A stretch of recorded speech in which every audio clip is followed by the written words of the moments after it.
അകാല നരയാണ് ഇപ്പോൾ പലരെയും നേരിടുന്ന പ്രധാന സൗന്ദര്യ പ്രശ്നം.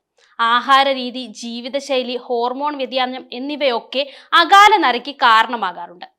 ഇത് മറയ്ക്കാൻ കെമിക്കൽ കളറും ഡൈകളുമാണ് പലരും ഉപയോഗിക്കുന്നത്. എന്നാൽ ഇവ കാലക്രമേണ മുടിക്ക് വലിയ ദോഷം ചെയ്യും. മുടി കൊഴിച്ചിൽ, താരൻ, അലർജി എന്നിവയ്ക്ക് കാരണമാവുകയും ചെയ്യും. കൂടാതെ ഇത്തരം കെമിക്കൽ നിറഞ്ഞ ഡൈകൾ മുടിയുടെ വളർച്ചയെ തന്നെ ബാധിക്കും. മാത്രമല്ല അമിതമായി മുടി നരയ്ക്കാനും കാരണമാകും. മുടി സംരക്ഷിക്കാൻ ഇപ്പോൾ പ്രകൃതിദത്തമായ രീതിയാണ് നല്ലത്. വീട്ടിലുള്ള ചില സാധനങ്ങൾ ഉപയോഗിച്ച് നരച്ച മുടി എങ്ങനെ കറുപ്പിക്കാമെന്ന് നോക്കിയാലോ? ആവശ്യമായ സാധനങ്ങൾ കയ്യോന്നിപ്പൊടി, വെളിച്ചെണ്ണ, കറ്റാർവാഴ എന്നിവയാണ്. ഇത് തയ്യാറാക്കുന്ന വിധം ഇങ്ങനെയാണ്. ആദ്യം ഒരു ചെറിയ പാനിൽ കയ്യോന്നിപ്പൊടി എടുക്കുക. ശേഷം അതിലേക്ക് ആവശ്യത്തിന് വെളിച്ചെണ്ണ ഒഴിച്ച് കുറഞ്ഞത് 5 മുതൽ 7 മിനിറ്റ് വരെ തിളപ്പിക്കാം. ശേഷം ഇതിലേക്ക് കറ്റാർവാഴ ജെല്ല് കൂടി ചേർത്ത് നല്ലപോലെ ഇളക്കുക. ഇനി ഇത് തണുത്ത ശേഷം അരിച്ച് വൃത്തിയുള്ള ഒരു കുപ്പിയിലാക്കി സൂക്ഷിക്കുക.